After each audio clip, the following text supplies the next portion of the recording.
অনেকের কাছে হয়তো ঘুরতে যাওয়া কোনো সুন্দর শহর, দেশ অথবা স্থান দেখা। আমার কাছে কিন্তু বনে জঙ্গলে ক্যাম্পিং করাও বেশ আনন্দদায়ক লাগে। প্রকৃতি আমাকে অনেক কাছে টানে। এরকমই একটা পড়ন্ত বিকেলে সিদ্ধান্ত নিয়েছিলাম আমি ক্যাম্পিং এ যাব। ব্যাগপত্র গুছিয়ে নিয়েছি প্রয়োজনীয় জিনিসপত্র এবং বেশ কিছু শুকনো খাবার। তো এই আমাদের যাত্রা শুরু হয়ে গেল। লাগেজ ভর্তি যথেষ্ট শুকনো খাবার আছে এবং শুকনো খাবার নেওয়ার কারণ হচ্ছে হয়তো আমাদের যাত্রাপথে আমরা শপিং মল দেখলেও যেখানে ক্যাম্পিং স্পটটা থাকবে একটু গভীর বনের দিকে, সেখানে হয়তো আমরা খাবার কেনার জন্য কিছু নাও পেতে পারি। এস্তোনিয়া আসলে শীতের সময় যেমন সাদা ধূসর হয়ে থাকে, গ্রীষ্মকালে তেমনই সুন্দর সবুজ হয়ে ওঠে। আমাদের যেহেতু কোনো তাড়া ছিল না, তাই মাঝপথে আমরা যখন কোনো সুন্দর একটি জায়গা দেখেছি, ঘাস দেখেছি, ফুল দেখেছি, তখনই আমরা আসলে থেমে গিয়েছি দেখার জন্য। বিস্তীর্ণ এই জায়গাগুলো আসলে খুবই উপভোগ্য লাগছিল দেখার জন্য।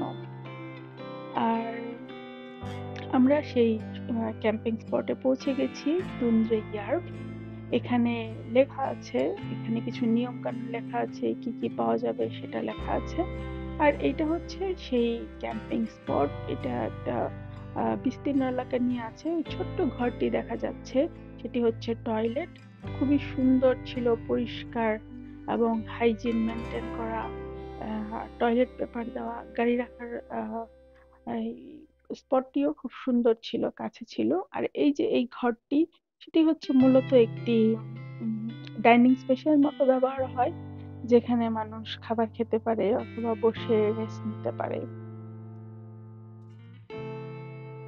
আর এইখানে কিছু মানুষ দেখা যাচ্ছে যারা এখানে সাঁতার কাটার জন্য পানিতে নামছে অথবা উঠে আসছে।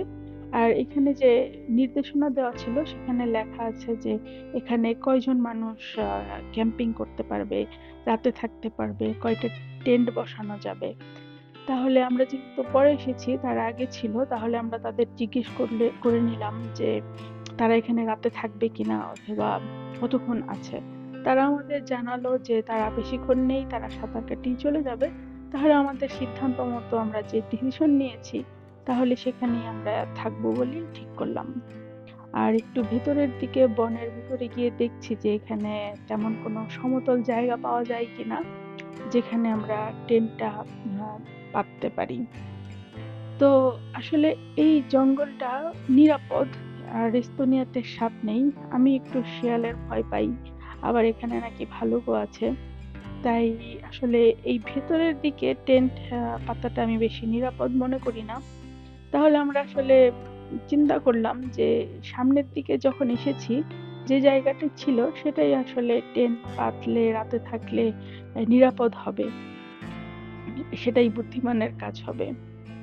তাই আমরা আবার ফিরে যাব যেখানে আমরা প্রথমে এসেছিলাম, সেখানে আসলে আমাদের টেন্টটা আমরা বিছাবো।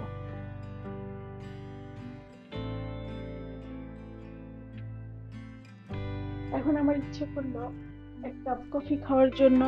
আসলে সাথে গরম পানি যেহেতু ছিল, আগে এক কাপ কফি হয়ে গেল।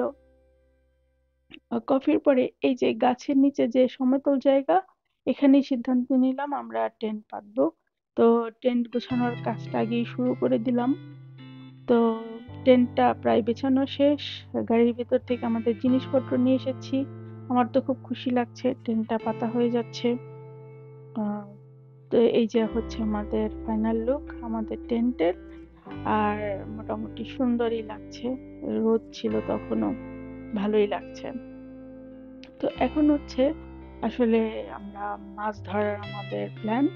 তো যেখানে মানুষগুলো সাঁতার কাটার জন্য নামছিল, সেখানে কাঠের একটা জায়গা আছে, সেখানে সিদ্ধান্ত নিলাম পানি তো একটু গভীর, তাহলে এটাই একটা ভালো দিক হবে।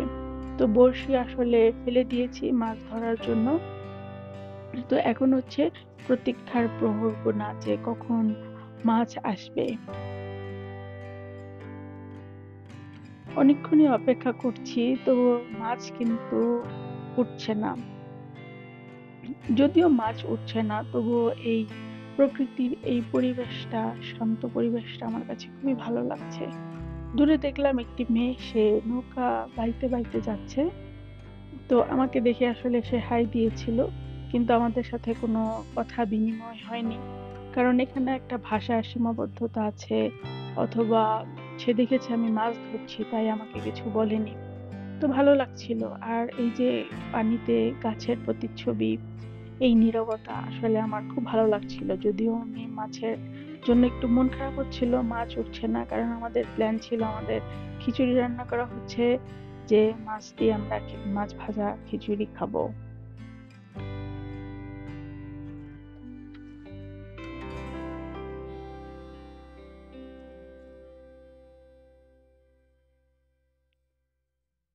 ছোট যে ঘরটি, এখানে রাখা আছে কাঠ, এবং কাঠ কাটার জন্য একটি ধারালো বস্তু রাখা আছে, যেন আমরা কাঠ কেটে ব্যবহার করতে পারি আগুন জ্বালাবার জন্য। এখানে কিন্তু এই কাঠগুলো রাখা আছে, এগুলো কিন্তু আমরা ফ্রিতেই ব্যবহার করতে পারি। হ্যাঁ, আমি মাছের জন্য এখনো বসে আছি, মাছ আসেনি।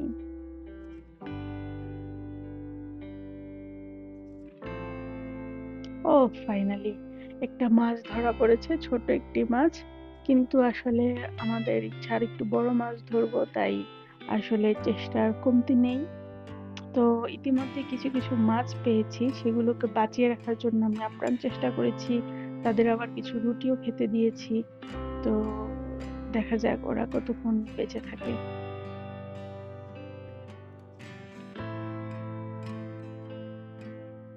মাছ কাটা শেষ। কিভাবে মাছ কাটলাম?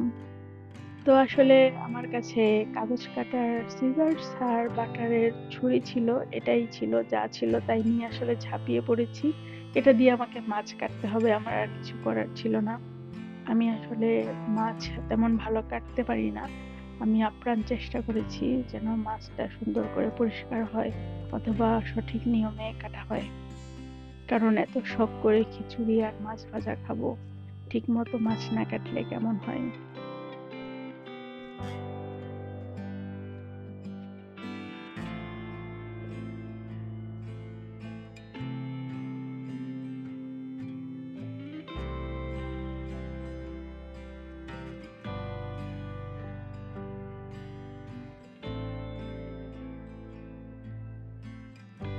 কেমন হচ্ছে মাছ কাটা? জানাবেন।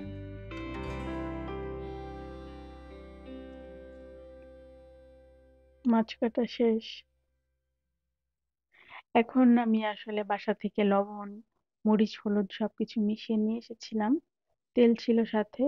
তো মাছ ভাজার কাজ শুরু হয়ে গেছে। সিলিন্ডার গ্যাস ছিল। তো আসলে প্রকৃতির মাঝে মাছ ধরে, তাজা মাছ ধরে খাওয়ার একটা যে কি আনন্দ, সেটা আমি খুবই উপলব্ধি করছিলাম। এবং মাছ ভাজার এই ঘ্রাণটা আমার কাছে ক্ষুধা আরো বাড়িয়ে দিচ্ছিল।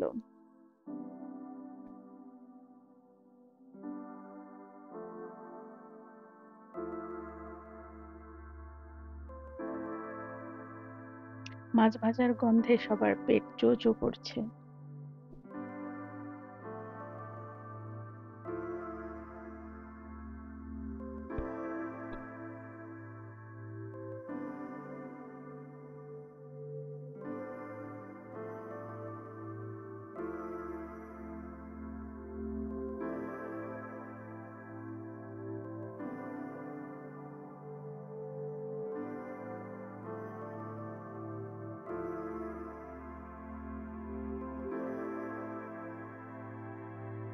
এই যে এখানে যে বারবিকিউ করার জন্য স্পট আছে, এটা বারবিকিউ করব পরে রাতে। মার মাছ ভাজা শেষ। এখন খাবার পালা, খিচুড়ি রান্না শেষ হয়ে গেছে। তো আমি আমার মতো খিচুড়ি নিয়েছি, মাছ ভাজা আর ডিম সেদ্ধ দিয়ে খাবো।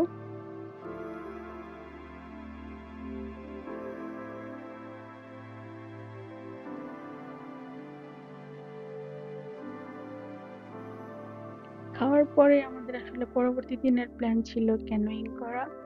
তো যেই মতো আমাদের প্ল্যান ছিল, আমরা সবাই নৌকা নিয়ে বেরিয়ে পড়েছি।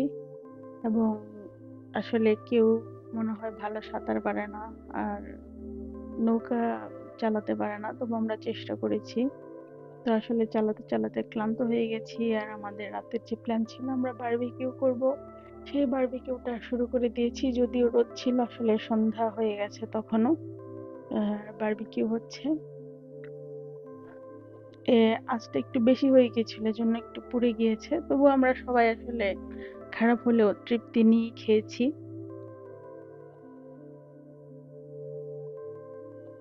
রাত তখন 11টা বেজে গেছে, তবুও কিন্তু আলো ছিল। রাতে আসলে অল্প সময়েই রাত ছিল। তো এখন হচ্ছে আমাদের ফেরার পালা, চলে যেতে হবে। চলুন আবার আমরা একটু ঘুরে দেখে নেই আমাদের স্পটটা কেমন ছিল। তুন্দ্রে ইয়ার এই ছিল আমাদের স্পট, এবং এই যে রাতের টেন্টটা এখানে ছিল। এখানে আসলে থাকতে সময়টা খুবই ভালো কেটেছে।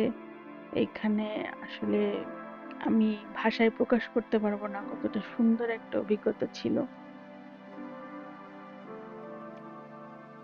এখন বাসায় ফিরে যাব। ভালো থাকেন, সুস্থ থাকেন। আমার চ্যানেল দেখার আমন্ত্রণ জানিয়ে শেষ করছি। ধন্যবাদ।